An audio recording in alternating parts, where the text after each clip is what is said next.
नमो तस्स भगवतो अरहतो सम्मा सम्बुद्धस्स।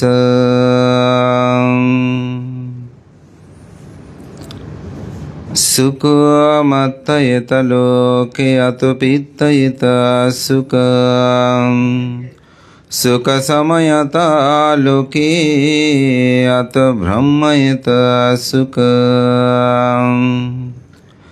नहि धम्मो अधम्मोच आयुवसामविपाकिनो अधम्मं निरयं नेति धम्मपापेति सुघ्घति। एतेन सस्सवज्झेन होतु ते जयमङ्गलं ते। स्पीकर उठा दाও, এটা ঠিক নেই, স্পিকার উঠা দাও।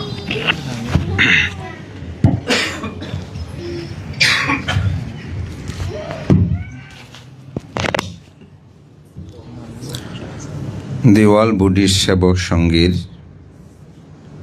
সদস্য শ্রদ্ধাবান উপাসক, হাসিমপুর গ্রামের এই জন্মজাত ব্যক্তিত্ব প্রয়াত রেণু বিকাশ বাবুর দ্বিতীয় মৃত্যুবার্ষিকী উপলক্ষে তার সুযোগ্য সহধর্মিণী শেলু বড়ু এবং তার দুই কন্যাসহ পরিবারস্থ সকলের উপস্থিতিতে আয়োজিত আজকের এই মহতি পুণ্যময় অষ্টপুরস্কার সংগদান অনুষ্ঠানের সম্মানিত সভাপতি, আমার পরম প্রিয় ভাজন, শহীদবাড়ি কেন্দ্রীয় ধর্মচক্র বিহারের সুযোগ্য বিহারাধ্যক্ষ, সুদেশক নন্দিত তরুণ সম্ভাবনাময়ী ভিক্ষু ব্যক্তিত্ব, প্রিয় ভাজন আয়ুষ্মান নন্দশ্রী স্থবির মহোদয়, উপস্থিত আমার অন্তবাসী ভিক্ষুসহ তথা মাননীয় মহান সংঘের প্রতি আমার শ্রদ্ধার্ঘ্য নিবেদন করছি। আপনাদের সকলের প্রতি মৈত্রীচিত্তে পুণ্যদান, আশীর্বাদ এবং প্রয়াত উপাসকের পারলৌকিক ঊর্ধ্বগতি শান্তি কামনা আমার ব্যক্তিগত পক্ষ থেকে, সংঘের পক্ষ থেকে পুণ্যদান করছি।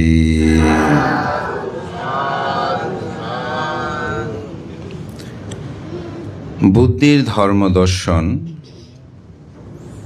সম্পর্কে যদি বলতে হয় তাহলে বলতে হবে ধর্মচক্র প্রবর্তন সূত্র। এই ধর্মচক্র প্রবর্তন সূত্রে বুদ্ধ চারটি সত্যের কথা বলেছেন। বুদ্ধের ধর্ম দর্শন কি যদি কেউ প্রশ্ন করে, তার উত্তরে বলা হয় চাতুর্শস্য বিনিমুক্ত ধাম্ম বিননাত্তি। চতুরার্য সত্য ব্যতীত পৃথিবীতে আর অন্য কোনো ধর্ম বিদ্যমান নেই। তো আমাদের বিশিষ্ট সমাজ গগনের আলোকিত ব্যক্তিত্ব অধ্যাপক মৃণাল বড়ুয়া মহোদয়, তিনি সে কথাটা বলেছেন যে আমরা অনেক বিষয় যদি নাও অবহিত হই, কিন্তু চতুরার্য সত্যটাকে যদি আমরা উপলব্ধি করতে পারি, তাহলে বুদ্ধির ধর্ম কি, আমাদের জীবনাদর্শন কেমন হবে, তার দিক নির্দেশনা কিন্তু আমরা পাই। বুদ্ধ যে জগতে চারটি সত্যের কথা বলেছেন, এই চারটি সত্য হচ্ছে সার্বজনীন, এবং এটি কোনো বৌদ্ধ, হিন্দু, মুসলিম, খ্রিস্টান, ইহুদি, কনফিউশন কোনো ক্ষেত্রে এটার পার্থক্য নাই। সেটাকেই যদি আমরা একটু উপলব্ধি করি তাহলে দেখা যাবে বুদ্ধ প্রথম যে সত্যটা বলেছেন এটাকে বলছে দুঃখই আনা। দুঃখ কি? আমরা জগতে অনেক ধরনের দুঃখ আছে, বিবিধ দুঃখে আমরা জর্জরিত। কারো অর্থ, কারো বৃত্ত, কারো ধন সম্পদ, কারো স্ত্রী, কারো পুত্র, কারো কন্যা, এভাবে অসংখ্য দুঃখ আমাদের মধ্যে বিদ্যমান। কিন্তু বুদ্ধ কিছু সার্বজনীন দুঃখ বলেছেন, যে দুঃখগুলো ধনী গরিব সবার কাছে সমান। যেমন রাজকুমার সিদ্ধার্থ, তিনি যে গৃহত্যাগ করেছিলেন, সে গৃহত্যাগের সময় তাকে তিনটি দুঃখ স্পর্শ করেছিল তার হৃদয় জগতে। সেই তিনটি সত্য কি? জরা, ব্যাধি এবং মৃত্যু। আমরা যারা এখানে বসে আছি, একটু যদি আমরা অনুধাবন করি, এই তিনটি দুঃখ কি আমাদের মধ্যে আছে? অবশ্যই আছে। আমাদের সবার মধ্যে এই তিনটি দুঃখ রয়েছে। বুদ্ধের ধর্ম, বুদ্ধের দর্শন, এগুলো প্রতিপালনের মূল হচ্ছে এই দুঃখগুলো থেকে মুক্ত হওয়া। যার কারণে আমরা অনেকেই বুদ্ধের সম্মুখে গিয়ে প্রার্থনা করি, আমাকে অর্থ দাও, আমাকে বৃত্ত দাও, আমাকে একটা বাড়ি দাও, আমাকে স্ত্রী দাও, আমাকে পুত্র দাও, আমাকে সন্তান দাও। এভাবেই আমরা অনেকেই প্রার্থনা করি। যার কারণে ধর্মটা করার জন্য আমাদেরকে বলতে হয়, যদি আমার কাছে সেগুলো থাকে তাহলে আমি বুদ্ধের কাছে কেন যাব? আমি যদি স্ত্রী চাই, স্ত্রী আছে, সুতরাং বুদ্ধের কাছে যাওয়ার দরকার নাই। আমি পুত্র চাই, আমার কাছে পুত্র আছে, কন্যা আছে, স্বামী আছে। আমি অর্থ চাই, আমার কাছে অর্থ আছে। তাহলে ধর্ম করতে যাওয়া, বিহারে যাওয়া, ভান্তেদের দান ধর্ম করা কোনো অর্থই আসে না, কারণ আমার কাছে তো সেগুলো বিদ্যমান আছে। কিন্তু বুদ্ধ সেগুলোর জন্য আপনাকে ধর্ম করতে বলে নাই। আপনাকে বুদ্ধ ধর্ম আচরণ করার জন্য বলেছেন। যদি প্রথমে বলি তিনটি বিষয়, যিনি রাজকুমার সিদ্ধার্থ দেখেছিলেন যে কেন মানুষ জরাগ্রস্ত হয়, অর্থাৎ কেন মানুষ বিদ্ধ হয়ে যায়। আমার চোখ, কান, দেহ সব কিছুই যেন অনিত্যতার ঢোরে আবদ্ধ হয়ে দেহ ঠুলঠুলে হয়ে যায়, চোখের জ্যোতি কমে যায়, চুল পেকে যায়, শক্তি রহিত হয়, উঠতে পারি না, বসতে পারি না। আমাকে যখন ব্যাধি আক্রমণ করে তখন আমার সমস্ত শক্তি রহিত হয়ে যায়, আমি কষ্ট পাই, দুঃখ পাই। আমি অতি সাম্প্রতিক 3 দিন আগে একজন অসুস্থকে রুগীকে দেখতে গিয়েছিলাম আইসিইউতে। চারপাশে অনেক জন আছে, ওনাকে দেখছি কত কষ্ট। হঠাৎ দাঁড়িয়েই আসলে অনেকটা সূত্রপাঠ করছিলাম, ওখানে যেহেতু কোনো চেয়ার নেই। তো কিছুক্ষণ সময় পেয়েছিলাম, কারণ ওই হাসপাতালে একজন কর্মকর্তার সাথে ছিলেন বিদায়। তো আমি ভাবছিলাম, আমরা শক্তি দিয়ে, দেহ দিয়ে কত কিছু ভাবি, কিন্তু এই মানুষটা ভাবে পড়ে আছে, শ্বাস নিঃশ্বাস নিজে নেওয়ার মতন শক্তি নাই, যান্ত্রিক বিজ্ঞান উপায়ে তার শ্বাস প্রশ্বাস গ্রহণ করছে। এই যে এটাকে বলা হচ্ছে ব্যাধি বা রোগের যে দুঃখ, মৃত্যু দুঃখ। মৃত্যু মানে তো সব শেষ করেই যেতে হয়, এটি আমরা কেউ চাই না। আপনি যদি এই তিনটা থেকে মুক্তি লাভ করতে চান, তবে আপনি বুদ্ধের ধর্মটা প্রতিপালন করবেন।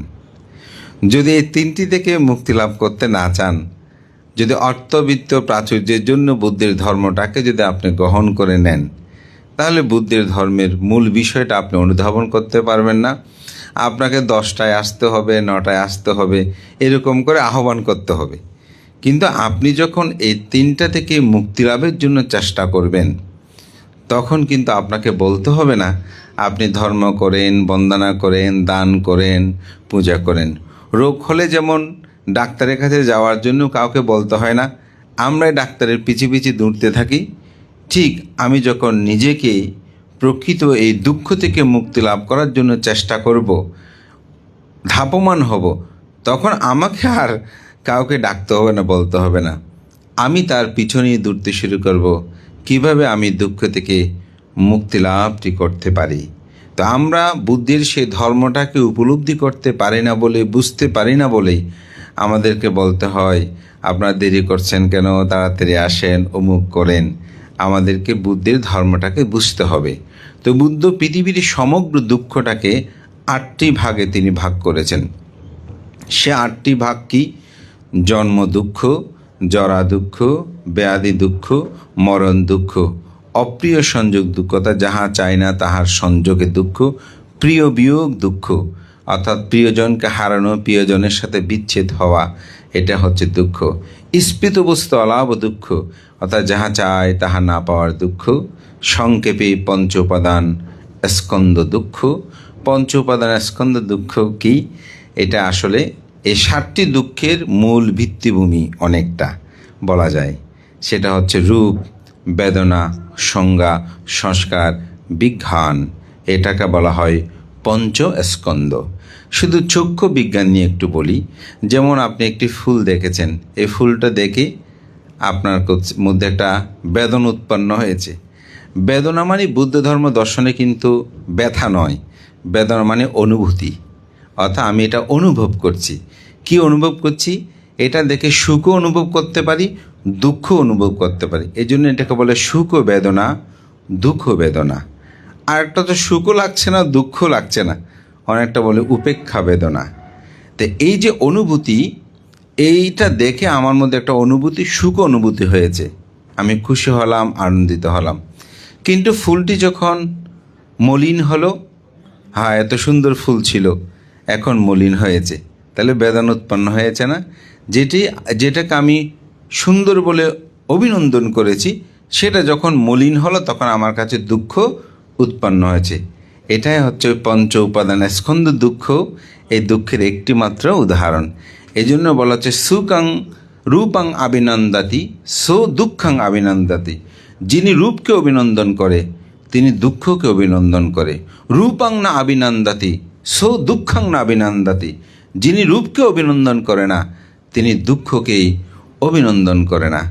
আমরা রেণু বিকাশ বাবু যখন উনি এমন সুন্দর ছিলেন, ছিলেন, এটা যখন বলছি আমাদের মধ্যে সুখ উৎপন্ন হচ্ছে নাকি দুঃখ উৎপন্ন হচ্ছে? দুঃখ উৎপন্ন হচ্ছে। কেন? তিনি তো এখন আমাদের মাঝে আর নেই। তাকে অভিনন্দিত করতে যখন বলছি না, এরূপ তো নিত্য, দুঃখ অনাত্মাময়, এগুলো বিদ্যমান থাকে না। রূপাং না অভিনন্দাতি সো দুঃখাং না অভিনন্দাতি। যখন রূপটাকে আমি আর অভিনন্দন করলাম না, এটা স্বাভাবিক এমন হবে, তখন আপনার কাছে দুঃখের উপশম হবে। বুদ্ধের ধর্মদর্শনের জন্যই এই পঞ্চ উপাদান স্কন্ধটাকে যদি আপনি নিয়ন্ত্রণ করতে পারেন, তাহলে আপনার কাছে দুঃখগুলো উপশম হবে। তবে এটা উপশম করতে হলে তার কারণটা আমাদেরকে বের করতে হবে, কেন এটা উৎপন্ন হয়। তখন এটা বলছে ধর্মচক্র প্রবর্তন সূত্রে, কামাতংহা ভাবতংহা বিভাবতংহা। কামো তৃষ্ণা, ভব তৃষ্ণা, বিভব তৃষ্ণা। কামতৃষ্ণা কি? পৃথিবীতে যত ভোগ্য যত বস্তু আছে এগুলোর প্রতি যার যত বেশি আকাঙ্ক্ষা, তার কাছে তত বেশি দুঃখ। এটা আপনারাও নিজেরও দেখবেন। আমরা সুখী মানুষের গল্পটা সবাই কম বেশি জানি, যে রাজা সব সময় নিজের অসুখ করে। তো রাজার মন্ত্রী বলছে, মানে রাজার যিনি ব্যক্তিগত চিকিৎসক বলছে, ওনাকে তো কোনো ক্রমেই সুখী করতে পারছি না। তো বলছে, রাজন, এই আপনার রাজ্যের মধ্যে যদি কোনো সুখী মানুষের আপনি জামা এনে দিতে পারেন, একটা শার্ট এনে দিতে পারেন, তাহলে ওইটা দিয়ে আপনাকে চিকিৎসা করলে আপনি আসলে ভালো হয়ে যাবেন। তো রাজা বলে, এটা একটা কথা হলো, আমার রাজ্যে কত সুখী আছে। তো তিনি ভেরিবাদ দিলেন, দৌড়তে শুরু করলো তার মন্ত্রী পরিষদের সবাই। তো দৌড়তে শ্রেষ্ঠীর কাছে গেল। শ্রেষ্ঠী মানে এখন যারা শিল্পপতি, তো তারা গিয়ে বলছে, আপনি তো অনেক টাকা পয়সা আছে, তো আপনি আমি সুখী তো? বলছে, কি সুখ, ফ্যাক্টরি একটা নতুনভাবে করছি, এটা নিয়ে কত টেনশন আছে, কীরকম। আরেকজনের কাছে গেল, সে বলছে, এই অমুক দেশ থেকে জাহাজে করে আসছে, এখন ট্রলারটা আটকিয়ে গেছে, জাহাজটা, বড় টেনশনে আছি। আর যে বলছে, ও কোটি কোটি টাকা থাকলেও কি হবে, এখন আর একটা নতুন ফ্যাক্টরি করার জন্য এরকম আছি। দেখা গেল কেউ সুখী পাচ্ছে না। তো বলে যে, একটু বন জঙ্গলে অনেক সাধক ঋষি থাকে, তাদের কাছে যায়, তারা সুখী কিনা দেখি। সেখানে অনেক দুর্ল। কেউ বলছে, আমি তো আমার সাধনায় নিমগ্ন, এখনও পাচ্ছি না, আমার সাধনা সিদ্ধ হচ্ছে না, সুতরাং সুখী, আমিও সুখী নই। তো শেষে এক কাঠুরিয়ার সাথে দেখা হলো। তো কাঠুরিয়াকে দেখে বলছে, যাক শেষমাস তার কাছে হলো জিজ্ঞাসা করি সে সুখী কিনা। তো তাকে নিয়ে জিজ্ঞাসা করছে, তুমি কি সুখী? বলে যে, হ্যাঁ আমি খুব সুখী। কীরকম? বলে যে, আমি সকালে ঘুম থেকে উঠে এই বনের মধ্যে কাঠ সংগ্রহ করি, সেগুলো বাজারে নিয়ে গিয়ে বিক্রি করি, যা পাই সেগুলো দিয়ে চাল ডাল কিনে নিয়ে এসে একাকী মানুষ খেয়ে আবার ঘুমিয়ে পড়ি। ও, তাইলে এতক্ষণ একটা সুখী মানুষ পেলাম। বলছে, ঠিক আছে, আপনি একটা জামা দেন, শার্ট দেন। বলে যে, আমার তো শার্ট নাই। কি বলেন? বলে যে, আমার মাত্র 2টা লুঙ্গি আছে, একটা ছিঁড়তে ছিঁড়তে আরেকটা কোনো রকমে কিনতে পারি, দুইটা ছাড়া শার্ট কেনার পয়সা আমার থাকে না। তো লেখক ওখানে মন্তব্য করলেন, সুখী মানুষ পেলাম কিন্তু জামা পেলাম না। তো এখন ফিরে গিয়ে রাজাকে বললেন, রাজন, সুখী মানুষ পেয়েছি কিন্তু ওনার তো কোনো শার্ট নাই, এখন শার্ট তো আর আপনাকে দিতে পারছি না। তো রাজা বুঝতে পারলো আসলে বিষয়টা কি, তাকেও সাথে করে নিয়ে গেল এবং রাজার পরিবর্তন হলো। আসলে আমি বারবার যে অসুখী মনে করি, আসলে আমার চিত্তে যদি আমি নিজেকে সুখী মনে করতে পারি তাহলে সেটাই আমার কাছে সুখময়তা। অর্থাৎ এখানে আপনি তৃষ্ণা যতই ক্ষয় করবেন আপনি ততই সুখী হবেন। বুদ্ধকে প্রশ্ন করেছেন জগতে সবচেয়ে বেশি ধনী মানুষকে, তখন তো রাজা শ্রেষ্ঠী মহাশ্রেষ্ঠ অনেকে ছিলেন না, তো মনে করেছে হয়তো ওই রকম কারো নাম বলবেন, কিন্তু বুদ্ধ কি বললেন, সন্তুষ্টি পারামাং ধানাং, সন্তুষ্টি হচ্ছে পরম ধন। অর্থাৎ ধনী ব্যক্তিকে যিনি সন্তুষ্টি, যার কাছে সন্তুষ্টি নেই তিনি কখনো ধনী হতে পারে না। আপনি যত চাইবেন, ভিক্ষু বলেন গৃহী বলেন, যত চাইবেন ততই দেখবেন যে আপনি অভাবগ্রস্ত হবেন, তৃষ্ণাতুল হবেন, দুঃখ আপনাকে আঁকড়িয়ে ধরবে। আর আপনি যদি তাহা দেখি নিজেকেই সন্তুষ্টি মনে করেন তখন আপনাকে আনন্দ লাগবে। এই জন্য একটা কথা আছে, অপরের দুঃখের কথা করিলে চিন্তন, নিজের দুঃখ থাকে কতক্ষণ। আপনি যখন অপরের দুঃখের কথা চিন্তা করবেন তখন দেখবেন আপনার নিজেকে অনেক অনেক বেশি সুখী মানুষ মনে হবে। এটা আমি বলছি যে আমাদের তৃষ্ণা, যার তৃষ্ণা যত ছেদন করবে তিনি তত বেশি সুখী হবেন। ভব তৃষ্ণা, ভব থেকে ভবান্তরে ঘোরার যে একটা স্পৃহা, আমরা অনেক সময় বলি আমি যেন আবার জন্মগ্রহণ করি, আমরা যেন আবার একসাথে দেখা হয়, আমি যেন এরকম পুত্র আবার লাভ করি, আমি যেন এরকম স্বামী লাভ করি, আমি যেন এরকম স্ত্রী লাভ করি, এরকম একটা আকাঙ্ক্ষা জন্ম নেয় না? এটাও কিন্তু দুঃখ। খানিকটা পাবো কে পাবো না এটা নিয়ে আমাদের মধ্যে একটা ভাবনা থাকে, তাহলে সেটাও বুদ্ধ বলছেন দুঃখ। বিভব তৃষ্ণা, এটাও তো উচ্ছেদবাদের মতন। এটা অনেকটা চারবাক দর্শনে বলছে যে খাও দাও ফুর্তি করো, ঋণ করে হলো ঘি খাও। অর্থাৎ এই জীবনে শেষ, সব কিছু এখানেই ভোগ করা, আমার সব কিছু অতিবাহিত হবে, আর মৃত্যু জন্ম বলতে কোনো কিছু নাই, এখানে আমার সমস্ত কিছুর সমাধান। এটাও কিন্তু এক ধরনের বুদ্ধ বলছেন তৃষ্ণা। এটাতে আবদ্ধ হয়ে মানুষ আর পাপ ও পুণ্যগুলো চিন্তা করে না। তো সেজন্য বলছে এগুলো হচ্ছে দুঃখের মূল কারণ। আবার বুদ্ধ যখন এটা দ্বাদশ নিদান নিয়ে ব্যাখ্যা করেছেন তখন বলছেন অবিদ্যা হইতে সংস্কার, সংস্কার হইতে বিজ্ঞান, বিজ্ঞান হইতে নামরূপ, নামরূপ হতে সরায়তন, সনাতন হতে স্পর্শ, স্পর্শ থেকে বেদনা, বেদনা থেকে তৃষ্ণা, তৃষ্ণা হইতে জন্ম, জরা, ব্যাধি, মৃত্যু। ওই জন্মটাই আসলে জরা ব্যাধি মৃত্যুর মূল। তো বুদ্ধ এই জন্যই বলছেন এই তৃষ্ণা হচ্ছে আমাদের মূল আকর, এবং এটাকে যদি আপনি নিরোধ করতে পারেন দুঃখ নিরোধ হয়। তাহলে কি, আপনি তৃষ্ণা নিরোধ হবে, দুঃখ নিরোধ হবে। যেমন আপনি একটা রাস্তা দিয়ে হেঁটে যাচ্ছেন, আমাদের পরম শ্রদ্ধ প্রজ্ঞালোক মহস্তবীর যিনি অজ্ঞ মহাপণ্ডিত, তার একটি প্রবন্ধে তিনি খুব সুন্দর করে ব্যাখ্যা দিয়েছেন। ওনার প্রবন্ধটার নামটা হচ্ছে দুঃখ কোথায়। তো পথ দিয়ে আপনি হেঁটে যাচ্ছেন, একটু বিল্ডিং দেখলেন খুব সুন্দর, দেখে ভাবছেন ইস বিল্ডিংটা তো অনেক সুন্দর, আমি যদি এরকম একটা বিল্ডিং করতে পারতাম, এরকম বিল্ডিংয়ে থাকতে পারতাম আমার। আপনি এরকম ভাবতে ভাবতে যাচ্ছেন, যতই যাচ্ছেন যতই ভাবছেন ততই না পাওয়ার দুঃখটা আপনাকে আঁকড়িয়ে ধরছে। ওহো আমি তো এটা পেলাম না, পেলাম না, পেলাম না, এরকম তো হলো না। ভান্তি সেখানে খুব সুন্দর উদাহরণ দিয়ে বলছেন, যদি তৎমুহূর্তে তুমি ভাবো যে বিল্ডিংটা তো অনিত্য, চিরকাল থাকবে না, যাহা অনিত্য তাহা তো দুঃখ, যাহা দুঃখ তাহা তো অনাত্মা, তা আমার নয়, এটা তো আমার হতে পারে না, এটা ভেবেই যখন আপনি উপেক্ষা করেছেন সাথে সাথে আপনার মধ্যে দুঃখ উপনোদন হয়েছে।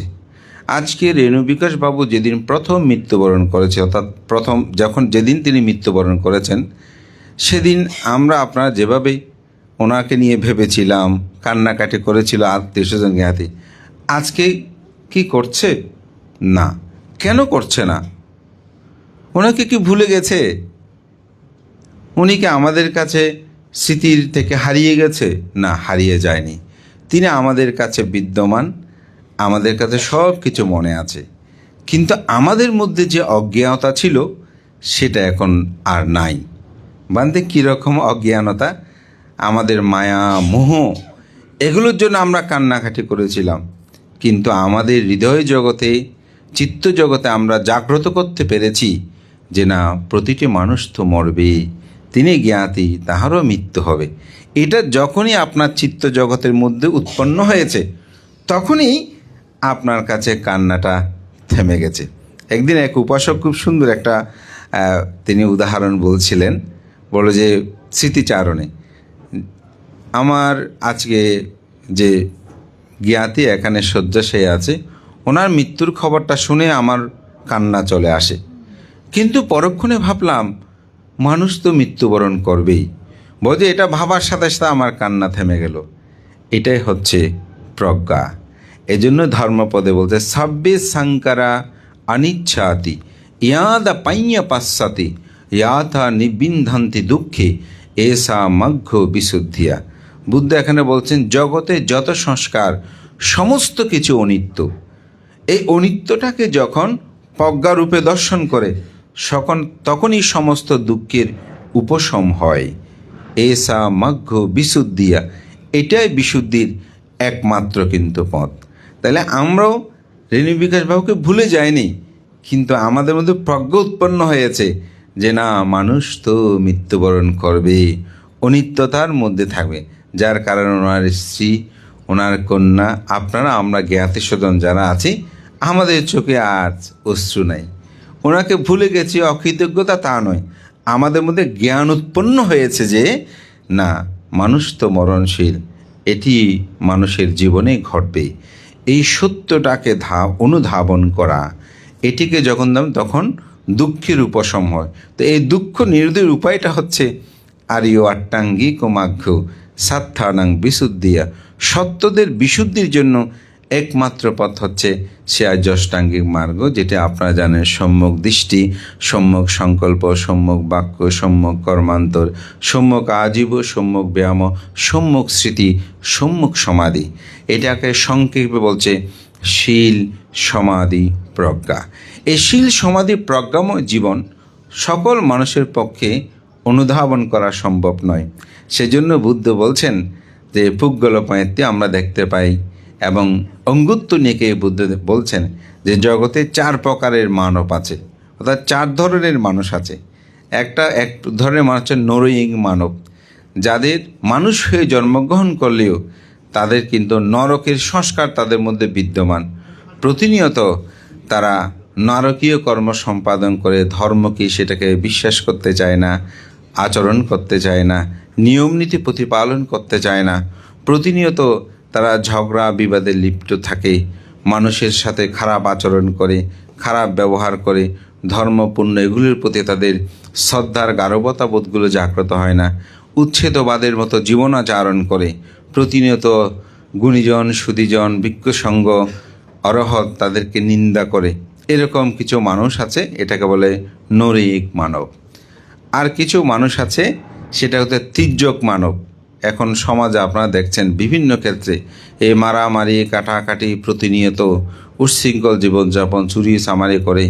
গরু ছাগল যেভাবে মনুষ্যত্ববোধ হারিয়ে হীনভাবে গরু ছাগল যেমন চলে, মানুষের মধ্যে এরকম মনুষ্যত্ববোধ হারিয়ে তারা সেরকমভাবে জীবনযাপন, এরকম মানুষ আছে না? এটাকে বলতে তির্যক মানব। এই ধরনের কিছু মানুষ আছে তির্যক মানব। আবার কিছু মানুষ প্রেত মানব। প্রেত মানব মানে কীরকম? মানুষ হয়ে জন্মগ্রহণ করলেও তার ক্ষুধার্ত জীবন, অতিরিক্ত তৃষ্ণাতুল হয়ে জীবনযাপন করে। খাদ্য বলেন, আহার বলেন, অর্থ বলেন, বৃত্ত বলেন, এবং চলাফেরায়ও দেখা যায় যে একেবারে প্রেতাত্মার মতো তার জীবনাচরণ চলে। দেখলেও অনেক সময় মনে হয় যা উনি একদম মনে হচ্ছে প্রেতর মতন। অনেকের এরকম জীবনাচরণ আছে, যারা ধর্ম পুণ্য এগুলো থেকে দূরে থেকে প্রকৃত ভোগলিপ্সায় নিমগ্ন থাকে। এটাকে বলছে প্রেত মানব। বুদ্ধ আরেক প্রকারের মানবের কথা বলেছেন, মানুষের কথা বলেছেন, সেটা হচ্ছে পরমাত্ম মানব, যারা এরকম দান শীল পুণ্য কর্মাদি সম্পাদন করে সুশৃঙ্খল একটি সুন্দর জীবনাচরণ করে। এই সুন্দর সুশৃঙ্খল জীবনাচরণটাই হচ্ছে পরমাত্ম জীবন। তো পরমাত্ম জীবনের বুদ্ধ 4টি গুণধর্মের কথা বলেছেন। তার মধ্যে প্রথম গুণধর্ম হচ্ছে শীলগুণ। আপনাকে অবশ্যই সচ্চরিত্রবান হতে হবে। অন্তপক্ষে একজন বুদ্ধ হলে তাকে পঞ্চশীলটা প্রতিপালন করতে হবে।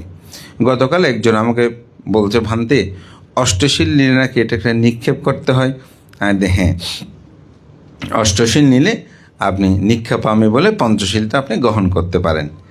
কিন্তু আমি ভাবছি, হঠাৎ ওনাকে বলি নাই, আমি ভাবছি এখন পঞ্চশীল নিক্ষেপ করার কোনো সুযোগ নাই। অর্থাৎ পঞ্চশীলহীন যিনি মানুষ, তিনি কিন্তু আর নিজেকে বুদ্ধ বলে দাবি করতে পারে না। বৌদ্ধ কি? যিনি বুদ্ধির সাধনায় প্রতিনিয়ত, অর্থাৎ যিনি প্রতিনিয়ত বুদ্ধি মানে প্রজ্ঞা বা জ্ঞান, এটা আহরণের জন্য, এটা অর্জনের জন্য যার প্রচেষ্টা, তাকে বলা হয় মূলত বৌদ্ধ। সুতরাং এই বুদ্ধির সাধনায় নিরত হতে হলে তাকে অবশ্যই অন্ততপক্ষে পঞ্চশীলটা প্রতিপালন করতে হবে। সেটাকে যদি আরও একটু উন্নত জীবন হয় তখন সেটাকে অষ্টশীল। এই অষ্টশীলটা প্রতিপালন করলে কিন্তু আপনার যারা উপসৎশীল গ্রহণ করেন, এই উপসৎশীল যারা গ্রহণ করে তারা কিন্তু আর্যষ্টাং যে মার্গ, সম্যক দৃষ্টি বলি, সম্যক সংকল্প, সম্যক কর্মান্তর, সম্যক আজীব, সম্যক ব্যায়াম, সম্যক স্মৃতি, সম্যক সমাধি, এটা কিন্তু উপসৎশীল তো আপনারা জানেন 3টা আছে, নিগ্রত, নাথ, উপসৎ, আর্য উভয়, গোপাল উভয়। এই আর্য উপসৎশীল যারা প্রতিনিয়ত মানে পুঙ্খানুরূপে পালন করে তখন কিন্তু আর্যষ্টাঙ্গী মার্গপথটা তিনি আচরণ করেন।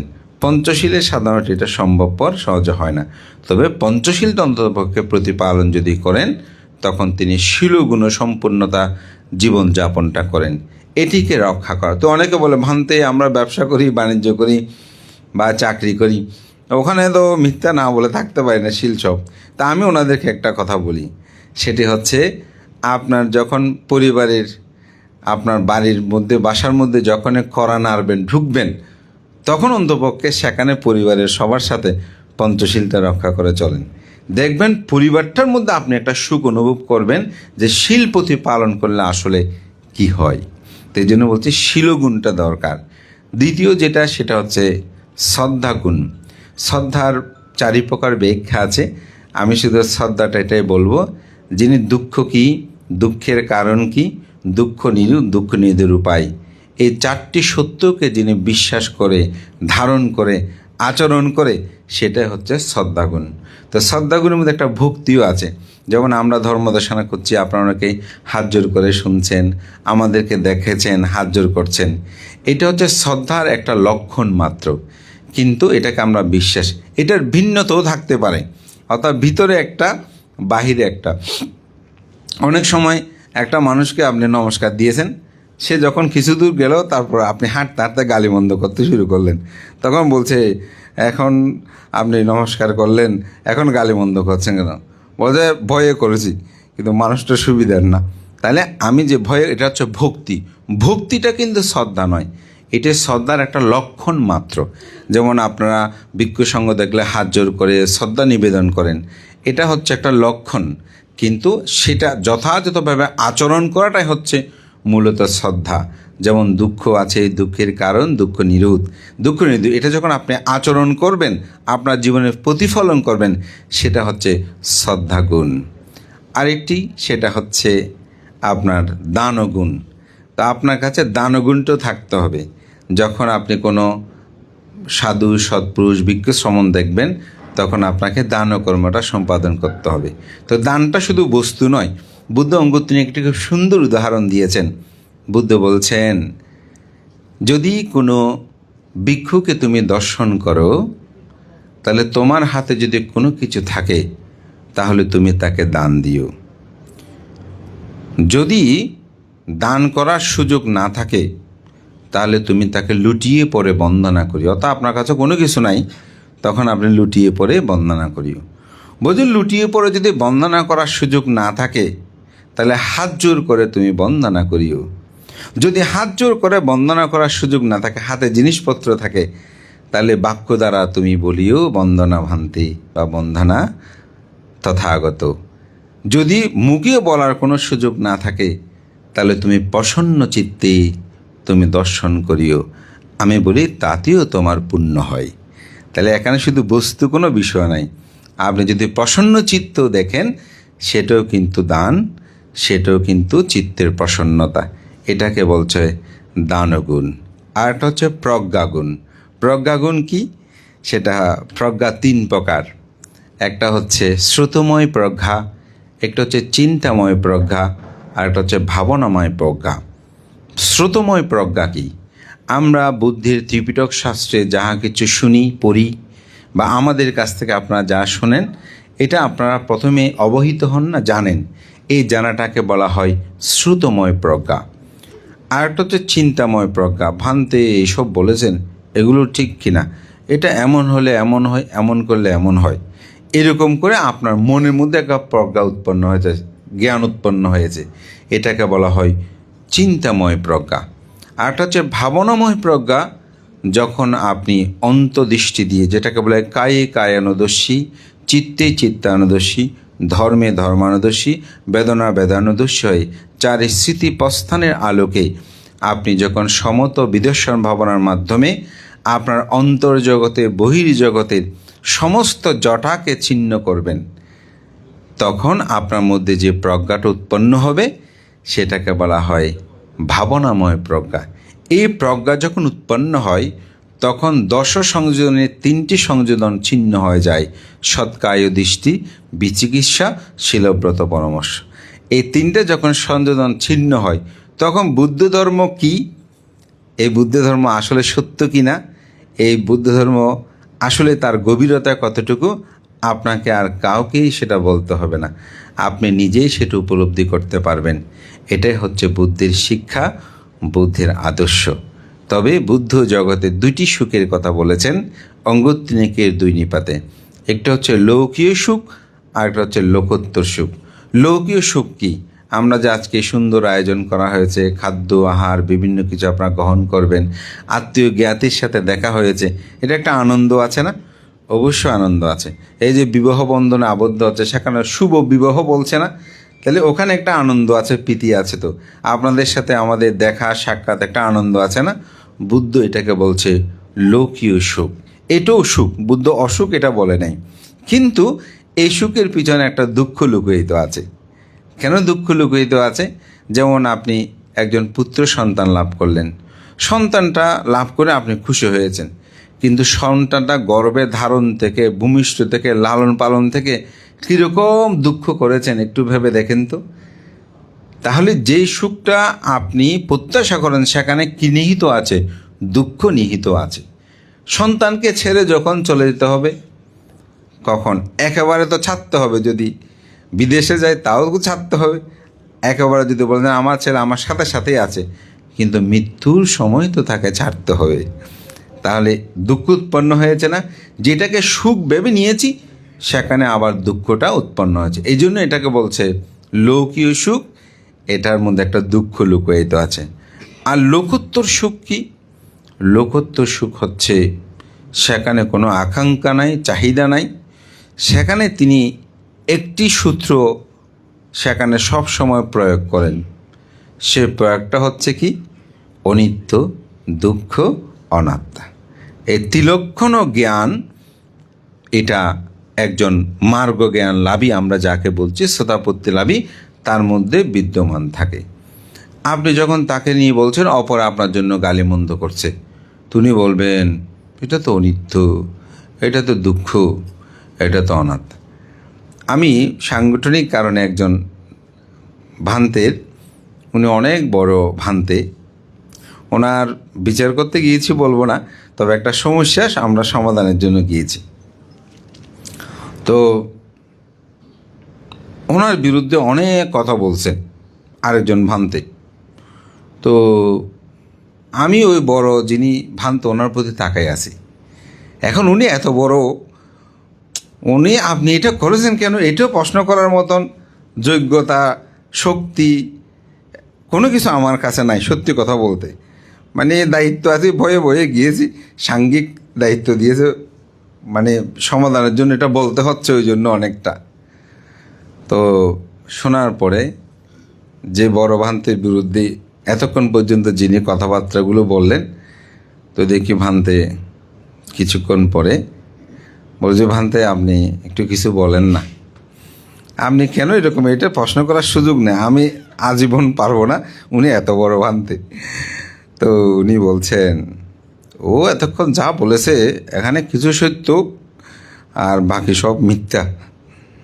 তা এখন যার যার কর্মফল সে ভোগ করবে, আমিও আমার কর্মফল ভোগ করব, সে তার কর্মফল ভোগ করবে।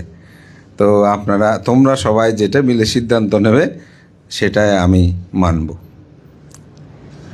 আমি অবাক হলাম, ওনার বিরুদ্ধে এত কথা বলল, উনি যেন পাথরের মতন, মানে আপনি যা বলেন যেন উনি ভ্রুক্ষেপ করলো না, কোনো প্রতিবাদ করলো না, শুধু বলছে উনি যা বলেছে কিছু সত্য বাকি বেশিরভাগ মিথ্যা, এতটুকুতেই শেষ।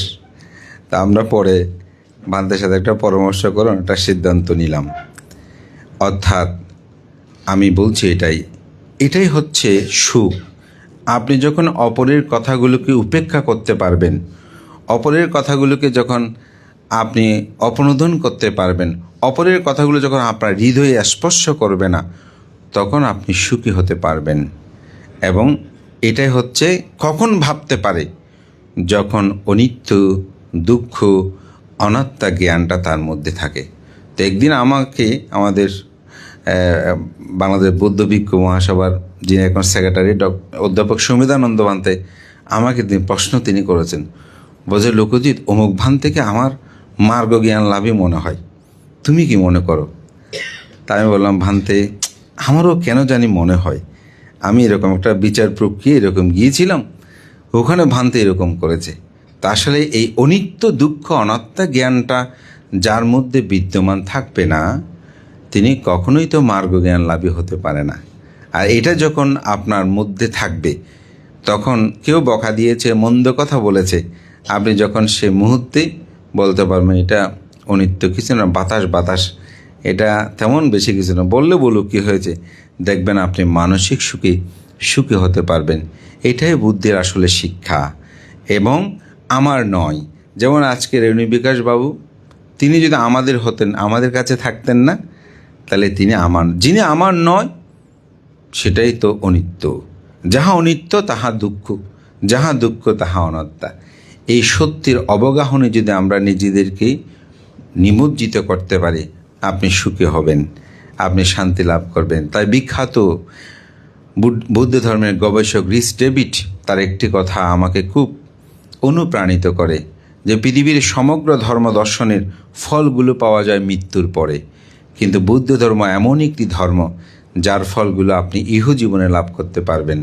আমরা সাধারণত অনেকেই মনে করি নির্বাণটা মৃত্যুর পরে, আসলে নির্বাণটা মৃত্যুর পরে নয়, নির্বাণটা মানুষ ইহজীবনে পায়। এই জন্য নির্বাণ দুই প্রকার, অনুপাদেশেষ নির্বাণ, সোপাদেশেষ নির্বাণ। যখন আপনি মার্গ জ্ঞান লাভ করবেন, তখন আপনি নির্বাণ সাক্ষাৎ করবেন, নির্বাণের সুখটা আপনি পাবেন, এটাকে বলা হয় সোপাদেশেষ নির্বাণ। যখন আপনার দেহটাও চলে যাবে, তখন হবে এটা অনুপাদেশেষ নির্বাণ। এই জন্য দুঃখ সত্যকে দুটি ভাগে ভাগ করে 8টি দুঃখের কথা বলেছি না, এখানে 4টে হচ্ছে চিত্তপ্রধান আর 4টে হচ্ছে কায়প্রধান। চিত্তপ্রধান, কায়প্রধান কি? জন্ম দুঃখ, জরা দুঃখ, ব্যাধি দুঃখ, মরণ দুঃখ। এই 4টে হচ্ছে কায়প্রধান, এগুলো সাধারণত দেহ অবলম্বন করেই উৎপত্তি হয়। আর চিত্তপ্রধান অপ্রিয় সংযোগ দুঃখ, প্রিয় বিয়োগ দুঃখ, স্ফীত বস্তু অলাভ দুঃখ এবং পঞ্চ উপাদান স্কন্ধ দুঃখ, এই 4টে হচ্ছে চিত্তপ্রধান। তো একজন অরহৎ যখন এই চিত্তপ্রধান 4টি দুঃখকে সম্পূর্ণরূপে অপনোদন করে, তখন সেটা হয় সোপাদেশেষ নির্বাণ। আবার যখন তার দেহটা সহ চলে যায়, তখন সেটা হয় অনুপাদেশেষ নির্বাণ, আর কোনো কিছুই অবশিষ্ট নেই। এজন্য বুদ্ধির আদর্শ শিক্ষাগুলো ইহজীবনেই আপনি প্রতিপালনের মধ্যে এই ধর্মকে অবলম্বন করতে পারেন। তা আজকে সেই শ্রদ্ধাবান উপাসককে স্মরণ করে এই অষ্টপুরস্কার সঙ্গদান অনুষ্ঠানের এই সুন্দর আয়োজনকে সাধুবাদ জানাই। এখানে দানময় ত্যাগ ও চিত্ত চেতনা আমি মনে করি নির্বাণের একটি সোপন সিঁড়ি। কারণ আপনার মধ্যে ত্যাগ না থাকলে আপনি শীলবান হতে পারবেন না। একজন আমাকে প্রশ্ন করেছে, ভান্তে, অর্জষ্টাঙ্গী মার্গে তো শীল সমাধি প্রজ্ঞা আছে, তো ওখানে তো দান নাই, তো এটা কিভাবে আপনারা দানের কথাটা বলেন? তা আসলে দান না থাকলে সে শীলবান হতে পারে না। কারণ আপনি যেমন প্রাণী হত্যা, আপনার সামনে যদি একটা মাছ দেখেন, জীবিত মাছ দেখেই আপনার সেটার মধ্যে একটা লোভ উৎপন্ন হয়েছে, মানে এটা খাওয়ার জন্য, তাহলে এটা কোন চিত্ত অভিধর্মে? এটা হচ্ছে লোভচিত্ত। যখন আপনি সেটাকে ধরতে যাবেন, ধরা মানে তার সাথে যুদ্ধ করছেন, সেটা কোন চিত্ত? দেশচিত্ত। এখন এই দেশচিত্ত করতে গিয়ে আপনি প্রাণী হত্যা করলেন, অর্থাৎ তাকে হত্যা করেছেন, কিন্তু তার পূর্বে যদি আপনি এটাকে ত্যাগ করেন, না আমি এই মাছটা চাই না, তাহলে লোভচিত্ত ত্যাগ যখন করেছেন, আপনার দেশচিত্ত সংবরণ হয়েছে, আপনি আর প্রাণী হত্যাটা করলেন না। তাহলে শীল রক্ষা হয়েছে। তাহলে শীল রক্ষা করতে হলে আপনাকে অবশ্যই দান থাকতে হবে। এই দান যদি না থাকে, আপনি কোনো দিন শীল পালন করতে পারবেন না। এজন্যই এই দান শীলটাকে যখন আপনি বিভাজন করবেন, তখন সেখানে চিত্তগত অভিধর্মে সেখানে কিন্তু আপনি এই ত্যাগবৃত্তটা আপনি লাভ করতে পারবেন। সেখানে শোভন চিত্ত, অশোভন চিত্ত, দেশ, এই চিত্তগুলোর বিভাজন সেখানে আসে। তাই আজকের এই দানটি আমি মনে করি অবশ্যই তিনি যারা দান করছেন তারা নির্বাণী সুপনাকে রচনা করছেন। তো যিনি প্রয়াত হয়েছেন, আমি ওনার সম্পর্কে বেশি কিছু জানি না, তবে আমি বলবো যে আমাদের দ্য বুদ্ধিস্ট ওয়ার্ল্ড সেবক সংঘের যেহেতু তিনি সদস্য, আমি জানি এই আদর্শের যারা আদর্শিত তাদের জীবনটা ধর্মময় হয়। আমি যত মানুষের সাথে আমার দেখা হয়েছে, দেখেছি তাদের মধ্যে একটি ধর্মগুণ থাকে, সঙ্গগুণ, সঙ্গের প্রতি তাদের শ্রদ্ধাবোধতা থাকে। তো তিনি এবং তার উপসৎশীল বিভিন্ন ক্ষেত্রে প্রতিপালন করে। তো আমাদের উপাসিকার সাথে কালকে যখন অত বলতে ভান, তো আমি 3 মাস অষ্টশী রাখছি, এবং আমাদের কৌশিকের মা উপাসিকা বলছেন, তা আসলে ওনাদের মধ্যে এই আদর্শ শিক্ষাগুলো বিদ্যমান থাকে। তা আমি মনে করি তিনি যদি সে আদর্শের অনুসারী, অবশ্যই তিনি ঊর্ধ্বগতি হবেন। শীলময় জীবনযাপন মানুষের জীবনকে উন্নত করে। আমি মনে করি আপনারা সে আদর্শ যদি প্রতিপালন করেন, রণী বিকাশবাবু জ্ঞাতিগণের মধ্যে বিদ্যমান থাকবে। মহান সংঘকে বন্দনা জানিয়ে আপনারা যারা আজকে মাতৃপূজা পিতৃপূজা করছেন, আমি বলবো আপনার কন্যাধয়কে যে আপনার পিতা চলে গেলেও আপনাদের মাতা এখনও জীবিত আছেন, তাকে শ্রদ্ধা করবেন, সম্মান করবেন, গৌরব করবেন, তার প্রতি যত্নশীল হবেন, তবে আশীর্বাদ লাভ করবেন। আমাদের পরম শ্রদ্ধেয় উপায়াজতা মহাতেরও মুসলমান একটা খুব সুন্দর কথা বলেছেন যে আপনি আমাকে দান না করেন পাপ হবে না, কিন্তু আপনি যদি মা বাবাকে দান না করেন তাহলে আপনার পাপ হবে। কথাটা খুব গুরুত্ববহ। তো সুতরাং তাদের প্রতি যে দায়িত্ব কর্তব্য, এটা প্রতিপালন করবেন। মৃত্যুর চেয়ে জীবিত অবস্থায় পূজা করাটা বেশি কর্তব্য। এই শিক্ষা যেন আমাদের মধ্যে জাগ্রত হয়। এবং ধর্ম অধর্ম এই দুটিই সমফলদায়ক নয়। অধর্ম মানুষকে নরনীয়কে দিয়ে যায়, স্বর্গ মানুষকে সুগতি স্বর্গলোকে নিয়ে যায়। তাই সুন্দর ধর্মময় জীবনযাপন আপনাদের সবার জীবনে প্রতিফলিত, এই প্রত্যয় ব্যক্ত করে আমার নাতি দীর্ঘ ধর্মকথা কেন শেষ করছি। জগতের সকল প্রাণী সুখী হোক।